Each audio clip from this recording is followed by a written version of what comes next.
Brian Wilson, Mary Catherine Ham, Brian Neiman, today's newsmakers, and you, the Morning Majority. 105.9 FM and AM 630. WMAL. 8:07 on the Morning Majority. Brian Wilson and Mary Catherine Ham here. Brian Neiman off riding roller coasters in California. You know, I got a text from him. He was very worried on Friday that he was going to be out late and that the wind was going to kick up and the plane was going to be delayed. I'm very happy that everything apparently went very well. Old Dark Cloud Neiman made it there safely. He made it safely, and he actually left on time. He was very happy. Well, right now we get to talk to somebody who's never a dark cloud. Tucker Carlson, editor-in-chief of The Daily Caller. He's always smiling. He sometimes dines with Bill Ayers, and he's always driving two Cadillacs at the same time. How's it going, Tucker? SKH, what an intro. Yeah, well, I came up with that one for you. I drive multiple Cadillacs at once. Of course you do. It's amazing to watch. Did you see the stunning Oscars last night where the Frenchies walked all over us and got our best picture? I literally didn't see one moment. I love that. We had the progressive dinner on our street where all the neighbors get together and eat in each other's houses, and I totally forgot there was an Oscars. That's how out of it I was. Yeah, I'm totally out of the loop on awards shows in general. So let's move on to Michigan. Is this make or break for Mitt Romney? What happens if he can't pull it together in Michigan? Well, I think it's a significant event for Santorum, actually. I mean, the default winner of everything is Romney, just because the Republican Party is hierarchical and he's been the assumed front runner for, months, really. And so it's up to Santorum to prove that he can knock off Romney, and there was a lot of hype about this a week ago when it looked like Santorum would win. Now it looks like he's going to lose. So I think he's definitely got the most at risk simply because he's got less money, and unless he can continue his streak, he's going to have trouble fundraising. I mean, it looks, as you look at the numbers right there, the latest poll came out last night, suggests that it's a 3-point race between Romney and Santorum, but Santorum's folks are evangelicals who are very generally committed to going to the polls. There's absolutely no question about that, and there's a very large group of Republican primary voters who really don't want to vote for Mitt Romney. I mean, they've showed that as clearly as they can, and so you're right. There's a ready-made constituency, but I think the momentum at this point, by the numbers, looks to be on Romney's side. And honestly, Santorum, who I think is a very good candidate and a very good guy, I know him pretty well, I think has made some missteps. I don't think it's been a wise move for him to come out and defend the commingling of church and state. I mean, look, he makes an important and probably true academic point that the separation of church and state is not, of course, part of the Constitution. It's not enumerated there. But most people don't know that. And the idea that church and state ought to be separated is like an article of faith for most people, including most religious people. And to argue against that this late in the game, I think is going to be misunderstood by a lot of people I considered really scary. Well, and it plays into the general sort of understanding of Santorum as a candidate, which is as a very religious candidate, which is the problem he might have with independents and moderates.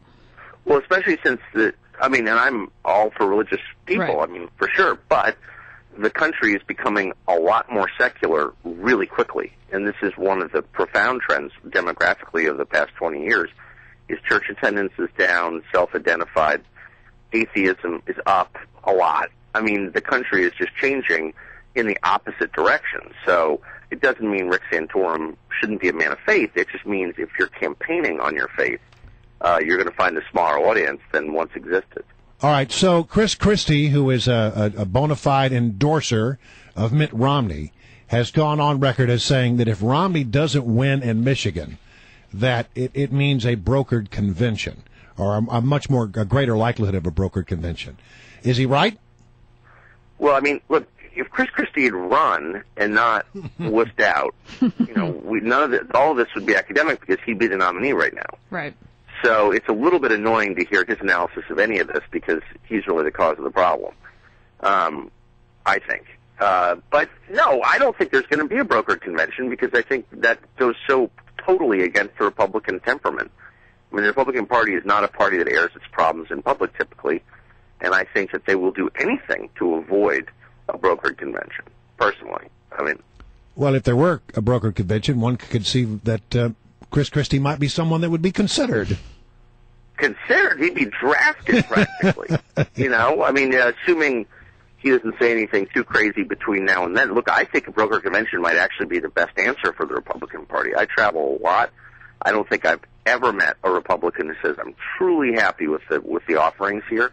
There are profound misgivings. I mean, I was hearing this last night at our neighborhood get-together. There are like 4 Republicans in D.C., and 3 of them were at this dinner. And all 3 were upset, because it's clearly a very weak field. That's not an insult to any specific candidate, but, come on now. Does anybody think these guys are going to beat Obama? I haven't met anyone who thinks that. So maybe it is worth having a broker convention. Over at the Daily Caller, Tucker, reporters are keeping an eye on Occupy's bankroll. They brought in a bunch of money when they first started with donations, and then they started promptly squabbling about how it was not equally distributed. How is that going right about now for the movement? It's like Christmas for us. I mean, look, if everybody were, able to handle power in a gentlemanly way, if people weren't mean to each other, we wouldn't have sources, but they are, and so we do, and so someone just sent us all these internal documents, some of which we haven't printed yet, but are going to, from the Occupy movement, and they reveal, just